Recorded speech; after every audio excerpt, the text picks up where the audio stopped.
welcome everybody. This is Doc Talks, a ministry of the Virginia region for the whole of the church.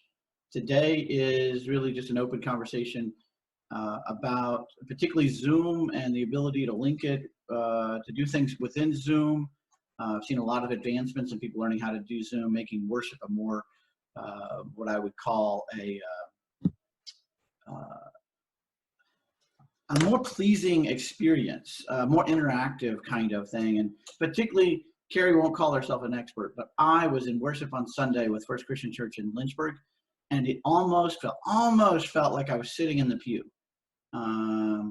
because the ability to have participants in their own home do calls to worships, announcements, but having somebody like Carrie behind the scenes publishing that was essential, and that's why I was glad Carrie can be here today to talk about that.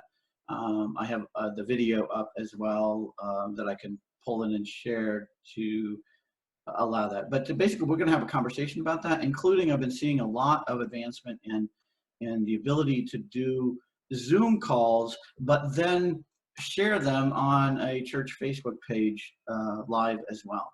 And that's such an easy feature, but these are things that not everybody knows how to do. So that's what we're going to do today. And remember, it's a conversation. So I'm not here to give you a lecture. My original host could not be here today. So we're going to do this, and I'm hoping it's going to be helpful to all of you. That's our focus for today, is to just talk about how to utilize more of the Zoom features for worship. And what I'd want to do is actually, Carrie, could you just introduce yourself? And I know you don't want to be called an expert, but I'm telling you, in the life of the church, you know more than most people here on this call. So tell us about yourself, and then if you could even kind of say what you do with the Zoom worship. Okay. Well, I'm Carrie. I'm the administrative assistant at First Christian Church in Lynchburg, and my job is way different now than it was 5 weeks ago. I've been working from home and working on Sundays versus working during the week pretty much. So Zoom was completely new to me also, and it was really just trial and error. They said, we want to do worship on Zoom, and so I said, well, I'll figure it out. And really, Sid, the preacher, she just gives me a list, the order of worship, and I try to have everyone that's involved in worship log in like 10 minutes to 11 to make sure they're in on time. When you let people into the room, into the Zoom meeting, they'll show up at the top of your screen. I talk with my hands a lot, sorry. They show up at the top in order that you let them in. And so as long as I have the participants up there first, it's easier to find them when it's time to highlight their video. And so then it's just as easy as going down her list of the order of service, and I use the spotlight video feature. And so when you, yes, Bill? Yeah. So that spotlight video, I'm going to have you share and walk people where that is, because it takes a little bit to find it. I don't know if I can do it if I'm not a host. You will in just a few seconds. I am going to make you a co-host. So. Okay.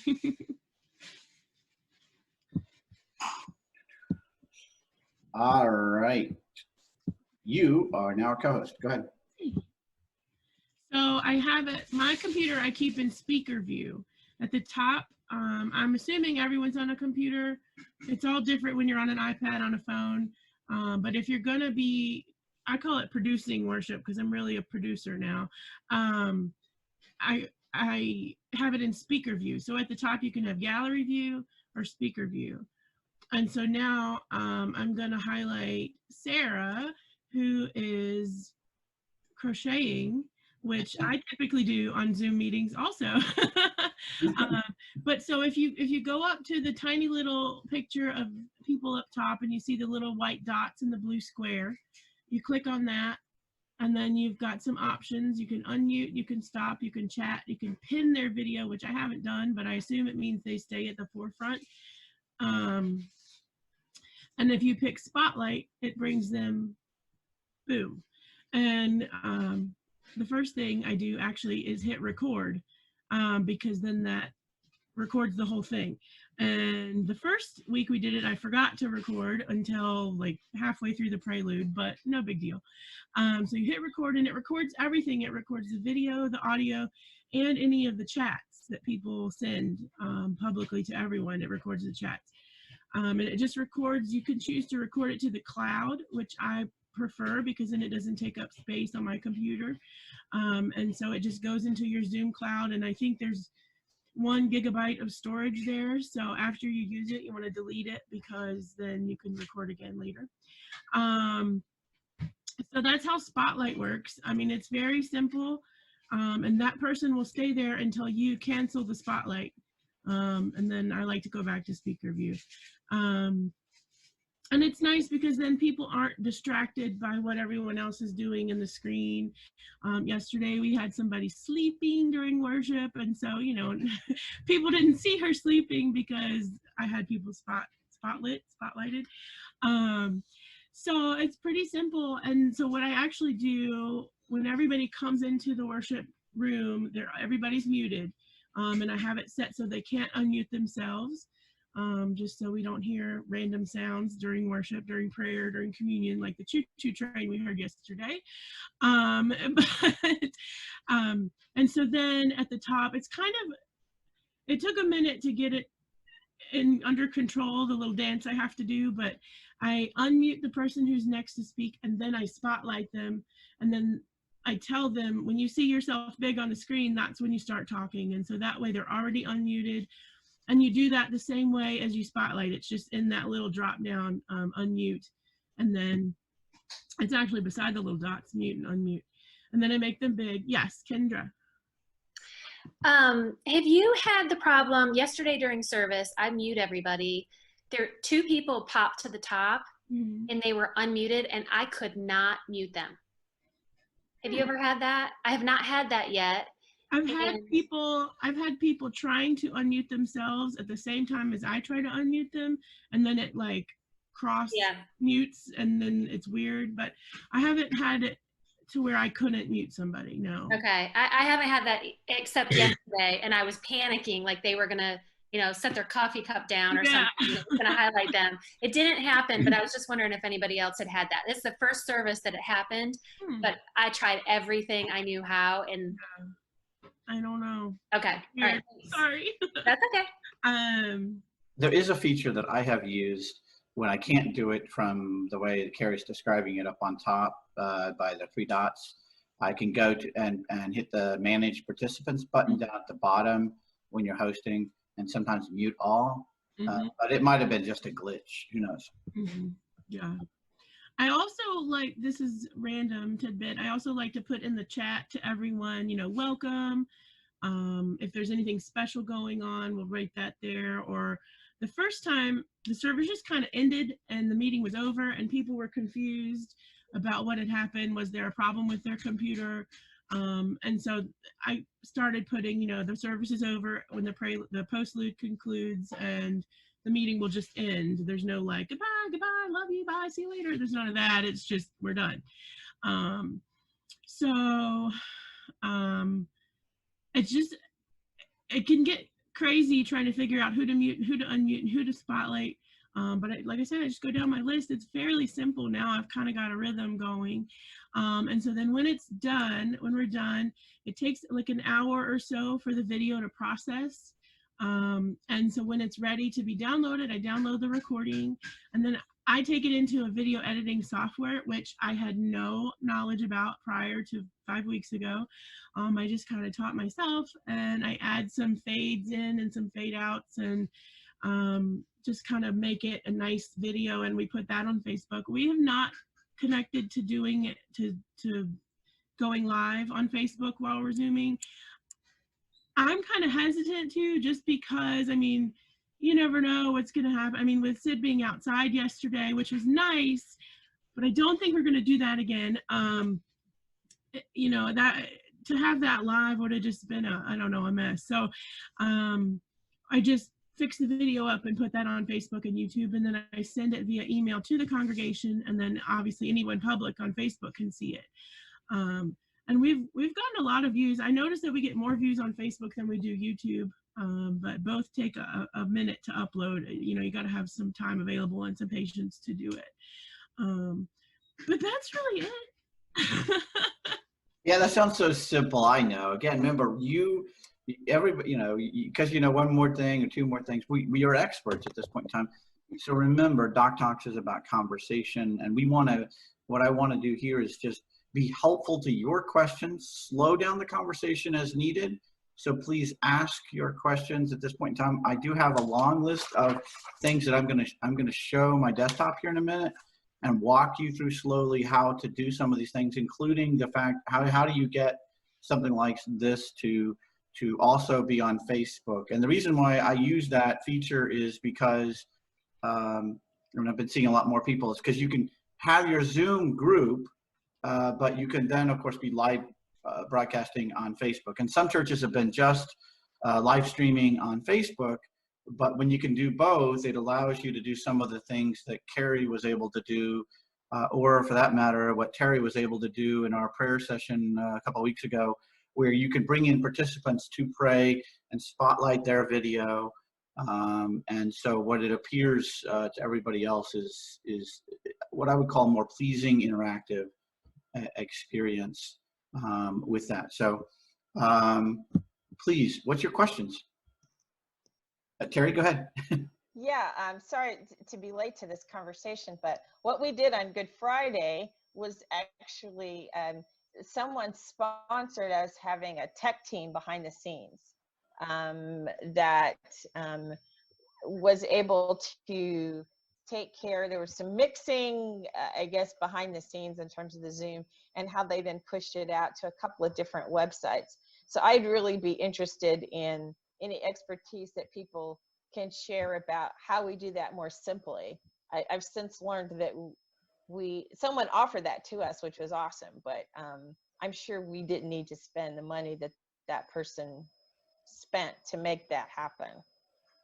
So there's certainly expertise in this group to say what's the more direct way to do it. I know Global Ministries was trying to broadcast via Facebook Live and had some problems, and so they've now gone to just like premiering their video. So I would love to be able to do what we did on that prayer call without having hundreds of dollars being spent behind the scenes to get that all happening.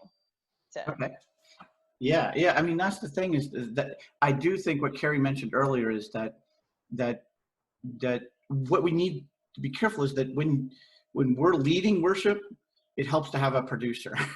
It helps to have somebody else who's actually doing all this. Now, I will say that I don't have a producer this morning. yeah. But go ahead. And we had a very expensive producer. I guess that's my question. I recognize the need for somebody to have to do that, but I remain unconvinced that we needed to. Once I found out what it cost for that person to offer that service, I was like, oh man. And if I had to pay for it from my budget, it wouldn't have been able to happen.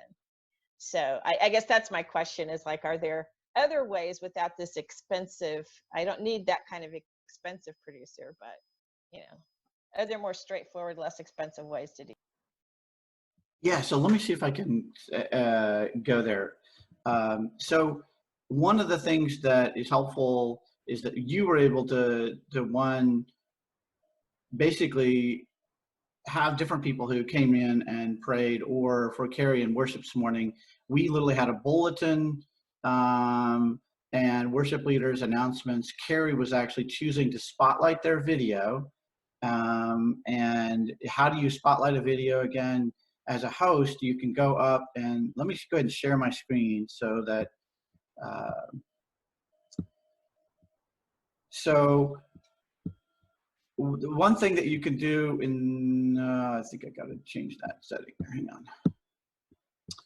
on. So in order to like bounce back and forth, as regular participants, if you scroll across, you cannot spotlight a video. Only a host or a co-host can do that. But when you're hosting a video, you do have that control, the ability to, one, make someone else a co-host, but you can also you have the control to be able to spotlight someone's video. And what that means is that their video, as Carrie laid out earlier, becomes the front video for everyone. Otherwise, you have the control of your screen. You can go up in the right-hand corner and do speaker view or gallery view. But as a host, you can intentionally choose for someone to be on everybody's screen, which, by the way, Carrie, absolutely freaked me out on Sunday, because I'm like, how is she doing that? How are you forcing someone's video on mine? But it was great because it felt like I was in worship and I was really listening to a person playing the piano. I was watching them play the piano. I was watching someone do the announcements, and it became the front view. That's why the producer's point of view is important. As far as being able to, for instance, live stream all of that to Facebook, let me now show you how to do that. The thing is that in order to do that, you actually need to be able to go and sign into your Zoom account. You can't do it from your portal, okay? You actually have to go into your Zoom account, and you go into settings, and then settings, gotta get my picture somewhere here. Settings actually has several different options, but you want to scroll down the page. There's several things on this page, and this is an important page. You should just go take a look at all of it. And you get down towards the bottom, and there is this piece here, allow live streaming meetings. So if you're the host of an account, you go into your account and you simply activate this button. And this means that you will have the ability to link with your Facebook or your YouTube channel.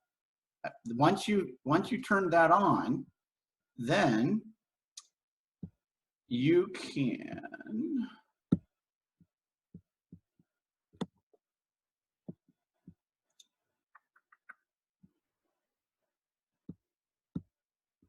one second here. Then you actually, I need you to see my screen, and I forgot to do that in my settings. One sec. Oh, hang on. Okay, so what I need to do is I actually have to go back to my settings page and show you where to do that. So back in the settings page,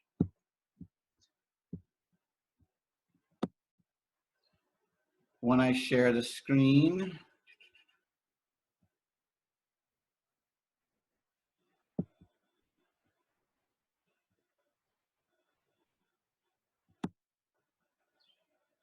there it is. See, it shows Zoom windows during screen share. I'm going to turn that on, and hopefully that's going to allow, sometimes you have to actually do that before a meeting, and I forgot to do that. So let's see if this works. You all can't see my desktop, can you? I mean, you can't see my Zoom windows, is that correct? Okay, so I'm just going to have to talk you through it. So once you do the sharing of that, it gives you an extra 3 dots at the bottom. Once you say that you want to be able to share to live screen, I mean to Facebook Live or to your YouTube channel, then you are able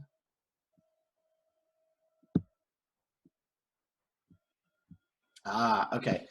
Can you see the more button at all up at top screen? You cannot see that. Okay. Well, the cool thing is that you're going to actually be given 3 dots. I wish I'd done that setting there. You're going to get 3 dots that basically let you just choose to stream to Facebook Live or to YouTube channel. And if you have a YouTube account or a Facebook account that your computer remembers, it will automatically do that, which is really scary. But as soon as you just click that and follow the prompts, it's going to appear live on your Facebook page. no need for high paid consultant. And so then it just makes a simultaneous cast. The advantage there too is now it's automatically recorded on Facebook Live on your Facebook page or your church page or wherever else that you want it to go to. So, Gotcha. yeah, I wish I had done that, but That's helpful. Yeah. I mean, so it's really not that complicated of a process. You just have to go into your settings page, and that's what people didn't understand is you can't do that from your portal. So you have to sign in.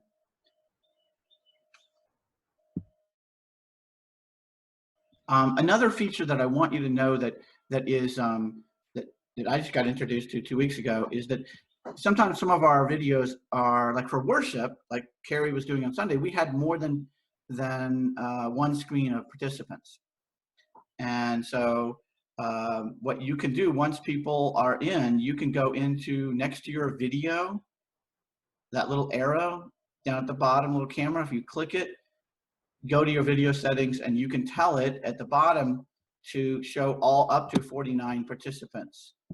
Display 49 participants. Now that only appears when there are more than 25 people in a room.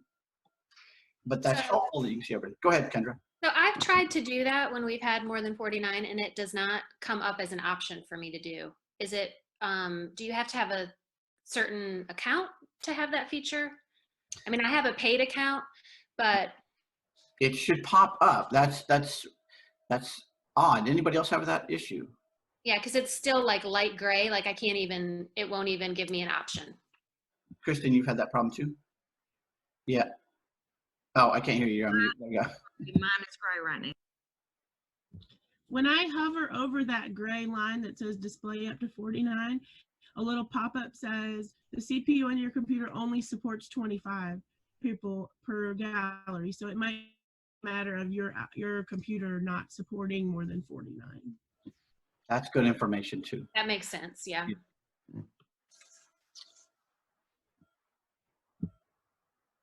So, Bill, you were talking earlier, and to Terry's question also, one thing I would definitely recommend is get this native for you.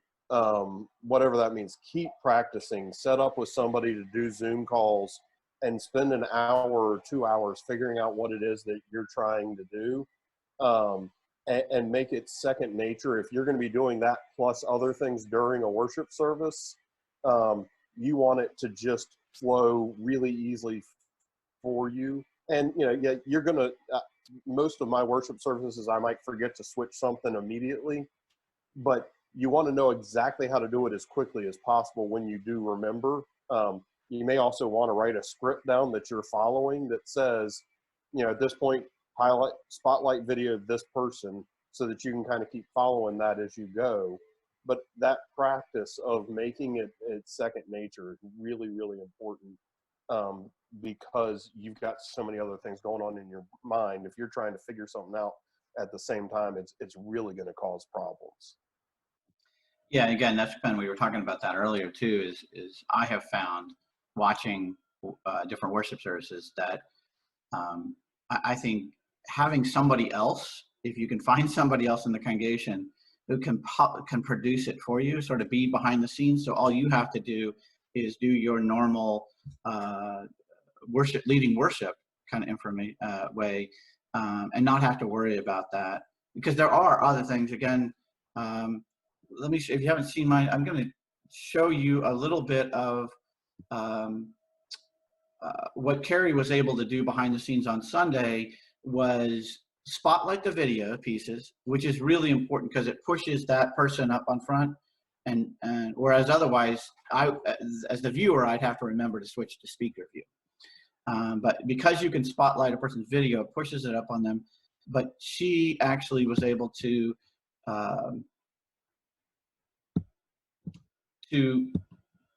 control everything behind the scenes. So I'm going to actually go in here, and so this is actually there we go. And so I'm just going to kind of scan through it, and you can see we start off with kind of a who's going to be the worship leader and everything else, and And although I could switch back to, I could switch back to my own gallery view. I could override the spotlight if I wanted to on my side, which I did just to make sure, you know, I was looking for that sleeping person I missed. But anyway, but then you have people giving the announcements. And may you be happy. And so kind of had a greeting, someone did the greeting, and then after the, and the announcements, and then Carrie behind the scenes was able to spotlight for our opening.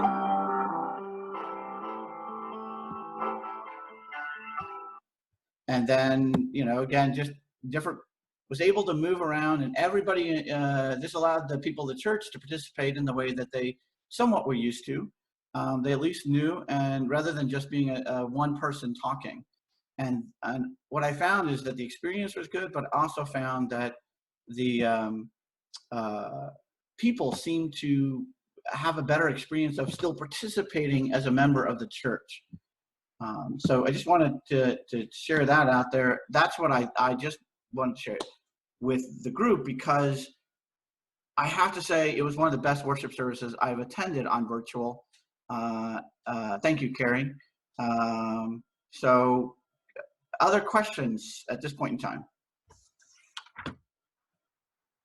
Yep, Kendra.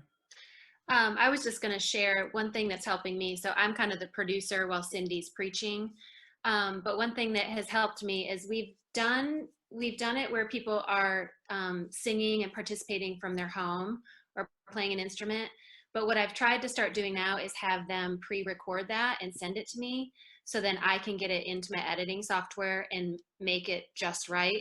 And if I have to add a slide with words or a beginning or an end, you know, like a thank you to the musician or some credits for the song, that way I can just share my screen and everybody still sees them, but it's a little bit more put together. So that's been helpful these last couple weeks. I've discovered that.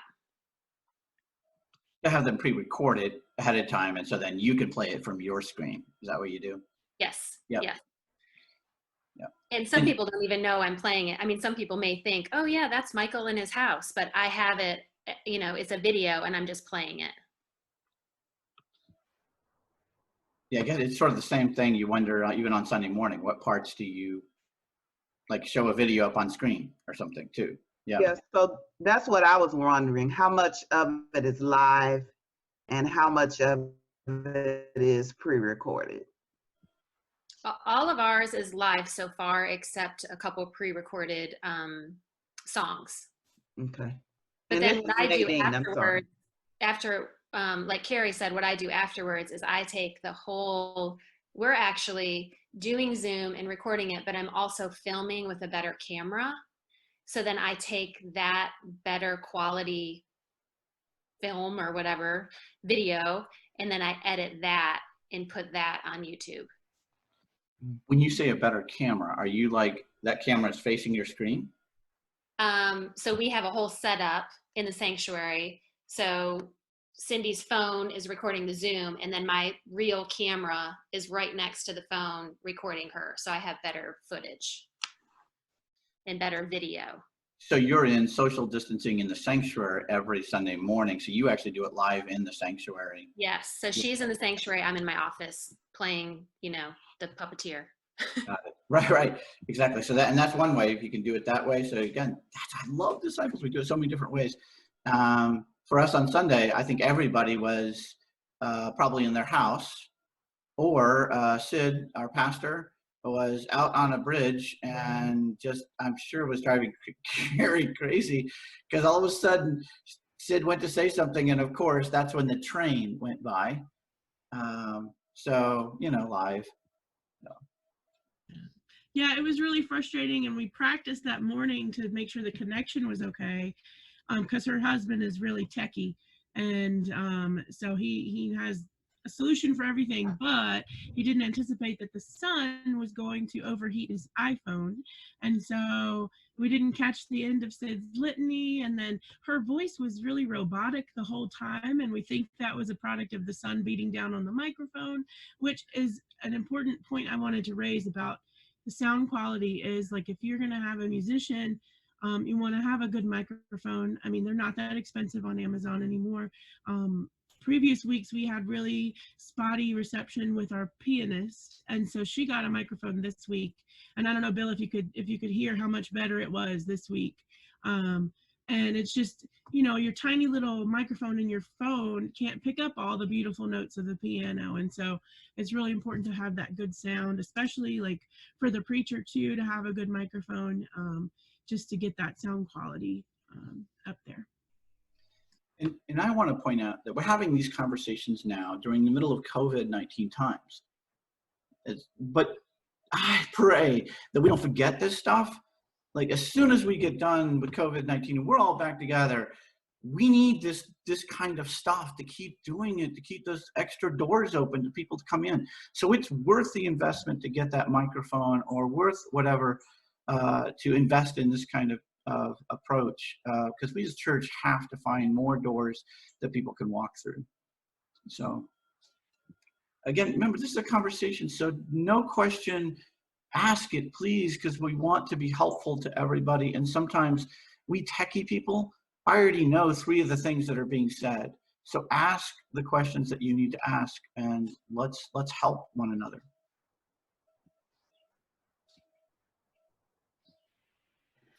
Hey, Bill, I had a question to come up at our clergy meeting last week about intellectual property rights. Have you gotten a chance to do any type of research on that? And is there any wisdom to be shared with our clergy? Well, I mean, I can be one voice here. I mean, the general issue is that we always get these questions with tech. The answer is you need, you know, just like you would need a license to use it in worship. The same thing should be true. I don't know that there's, if you're doing live worship, your license, you need a license to be able to use that music or anything else. That would be my understanding of it, but I'd be open to others. No, go ahead, Nadine. One pastor recently left his congregation, and so we've been doing the pre-recorded worship pieces for YouTube. And so that was one conversation that came up. They told him that all of those pieces belong to the church, that he had no rights to his sermons, and really the whole videos that were put together. So just kind of wondering about that. That's interesting. Anybody else have any comment about that? I would sure think my sermons were my property. But you know, we could get into that. I haven't really ever had that very much, but anybody else have weigh in on that one? I think I'm going to do some more research on it just to get some legal questions answered on it. Yeah, I think that's a good regional minister question. I was going to save it for this afternoon, but I felt like you bring so much to the table, so I said, let me throw it out there to him. No, that's good. Kristen, you had a question earlier. Well, mine was overlapping on that. So is there any concern when you are recording songs and broadcasting them through YouTube that it's the CCLC license? What is necessary for that? Yeah, and people always tell me, if you don't know, they will. And it will just be beautiful meditative silence during that period. So perhaps that absolves them. Sorry, Betsy, go ahead. Yes, just wanted to mention that on the letter of call, on the back of that letter, there's a statement about intellectual property of the minister's sermons. So take a good look at that. That might be something that can be used for that situation and others. Mm-hmm.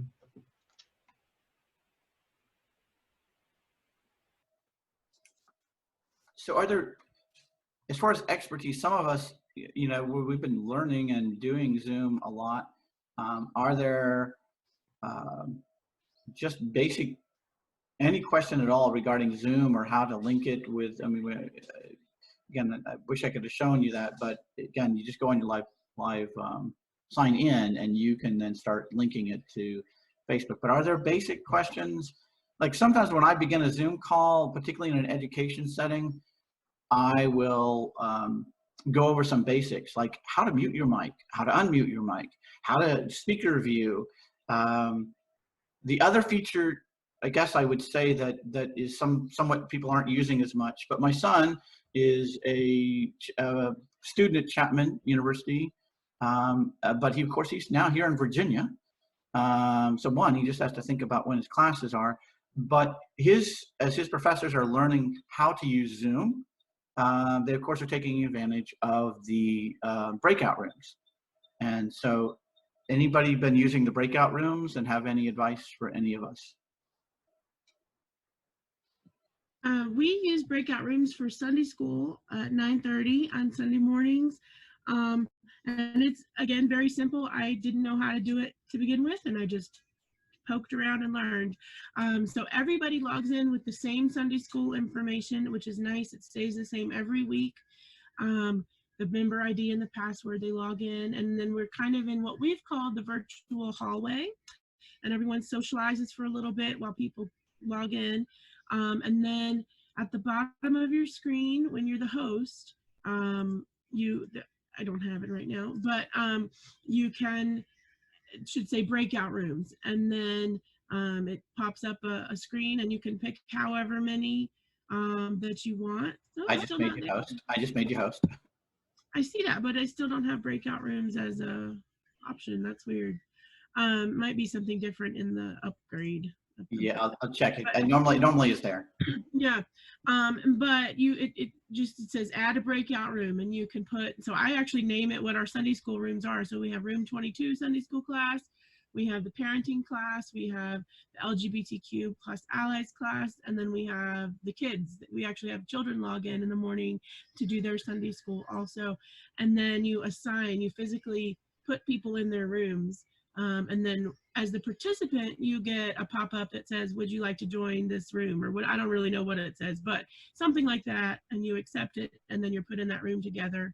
And then as the producer person, the hallway monitor, you can send a message to everyone. You can broadcast to everyone and say, okay, we've got 10 minutes left, 5 minutes left. And then when you're about to close the meeting, it does like a countdown, I think, for a minute, so that people know it's time to wrap up. And I think we've had great success with that. Now, we don't do any recording of that. And there's also no dial-in option. We have members that call by phone rather than the video. You can dial in and put the password in on your phone, but you can't do that when you have breakout rooms because there's no way to put them in a breakout room. So I think that that's been really great for us to still have Sunday school like that. So let me make sure go ahead, Kendra.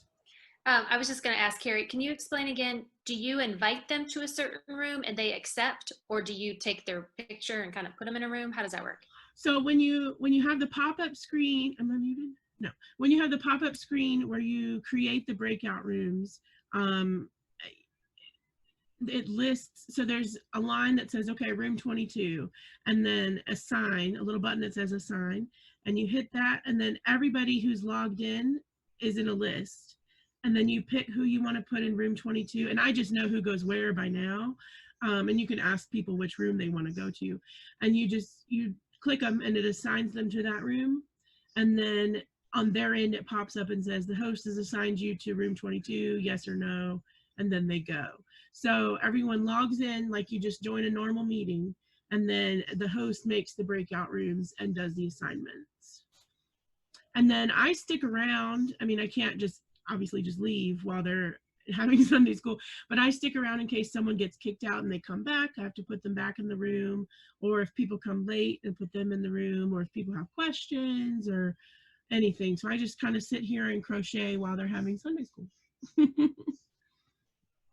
Yeah, and that's the feature I like. Rather than creating multiple Zoom rooms for the different Sunday school class, it's the fact that everybody comes to, as you say, the virtual hallway. You chat, like, it feels a little bit, it feels nice in today's world that you can kind of hang out, and then you end up being put in your Sunday school room, but you're still sort of all in the same Zoom room, church building-ish thingy. I don't even know how to talk about that. But That is, I think that is a great feature that we should learn how to do just a little better. The other thing you could do, imagine this post-COVID-19, and this is what I'm hoping, is that if that's the case, churches need to think about how could someone attend, because I've been seeing this, people who have moved away from the church and maybe they haven't found a church or there isn't another disciple church in that area. If we had Sunday school rooms with a little more video technology, with a TV connected to that, then someone could actually log in, same kind of way we could still be doing this, and they could still be attending that Sunday school class. Or if you do a bunch of board meetings or meetings all on the same night, you can put people in their rooms, and the host can still jump around to each one of those rooms. But imagine this is beyond COVID-19. That's extremely helpful. I heard of one church that has been having, instead of monthly elders meetings, they've been having weekly elders meetings and having 100% attendance, because they can log in from home. Whereas before, you can imagine an elder getting home and, they're tired. I just won't go tonight. But if they can easily log in from their computer, they're more likely to attend. So, Kristen again.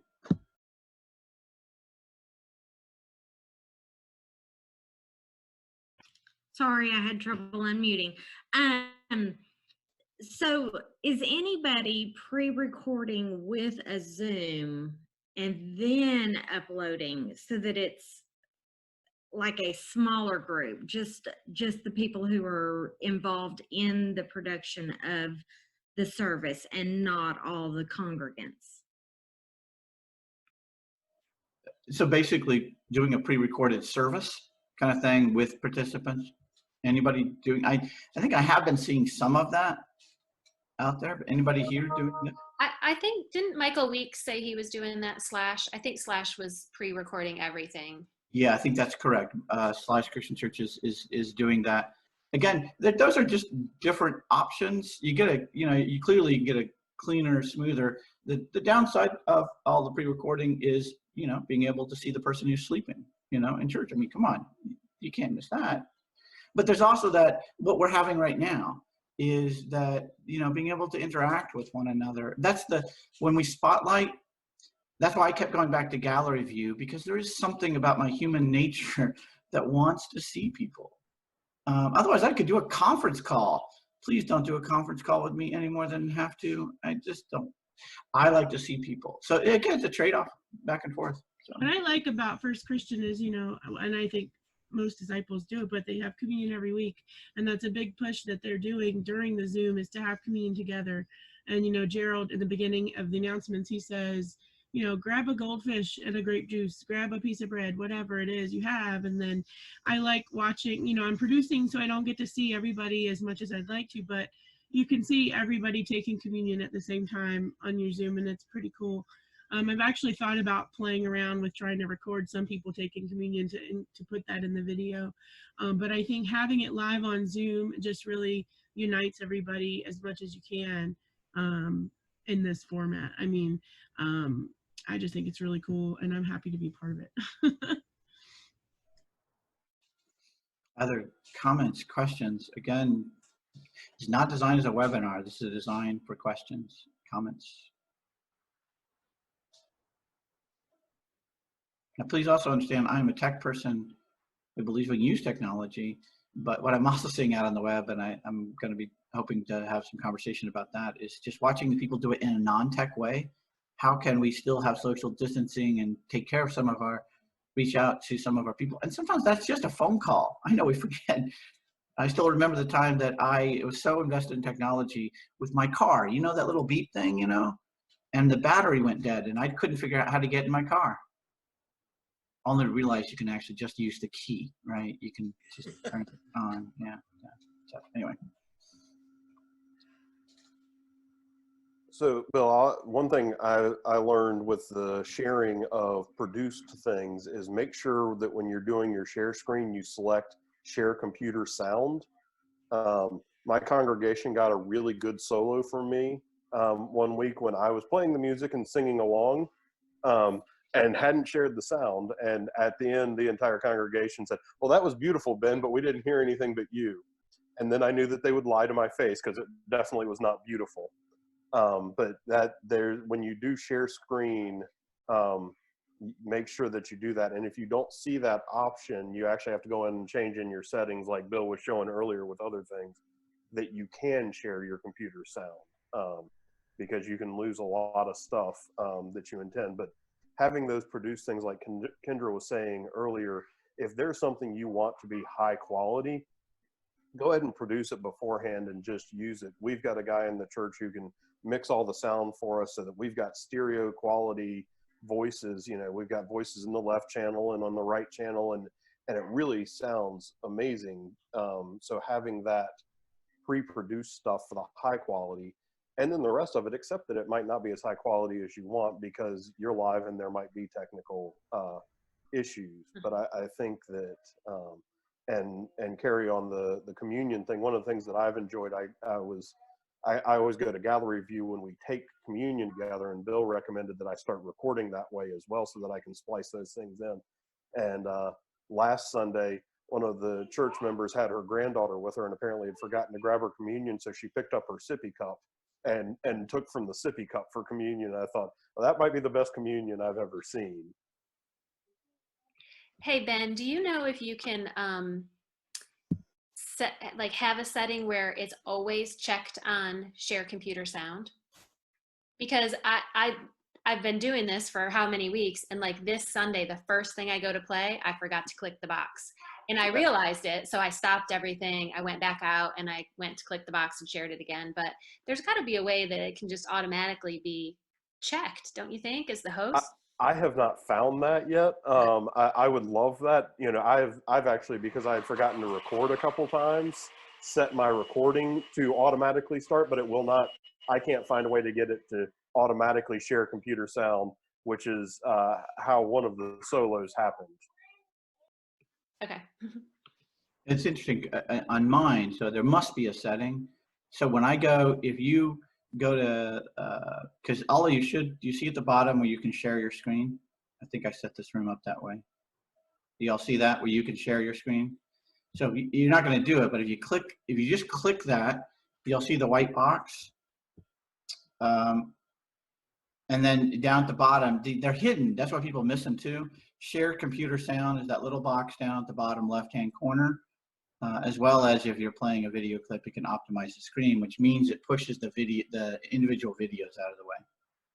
So, but I think it must be a setting, because on some of my rooms it automatically defaults there, but on this room it's not defaulted there when I went to just do that. So there's got to be a setting that automatically does that, and I bet it's got to be remembering that some of these things can only be changed by logging into your Zoom account rather than from your portal. So I was just looking through the settings as you were talking, and we talked about breakout rooms earlier, and that is in settings. So you'd have to go through and hit that toggle for breakout rooms to be accessible. And then there's also allow hosts to assign participants to breakout rooms. And so that's something you would need to check in the settings like you're talking about.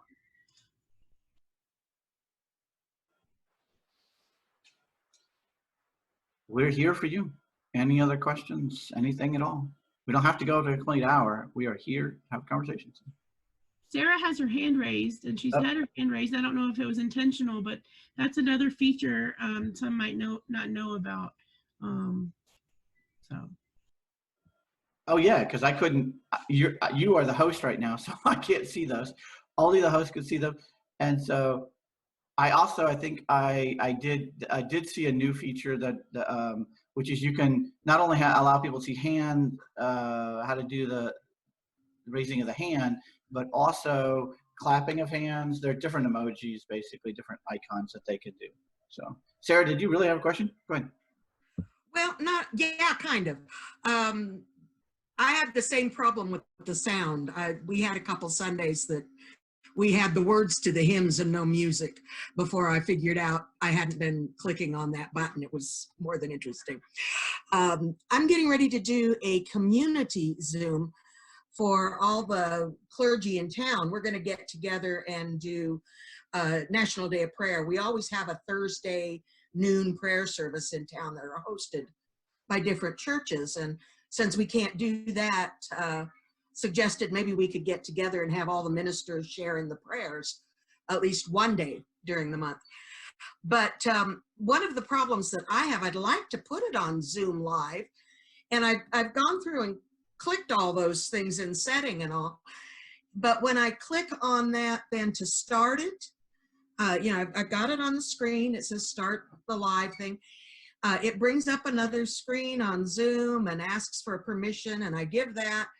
And then it just processes for about 20 minutes and does nothing. And I don't know if that's a glitch in my laptop, doesn't have enough oomph to do that, or a lot of us, our web connections are glitchy because of where we live. You know, our online connections are not good. So I was just wondering if anybody else had problems getting it to follow through and do it, or knew anything more detailed.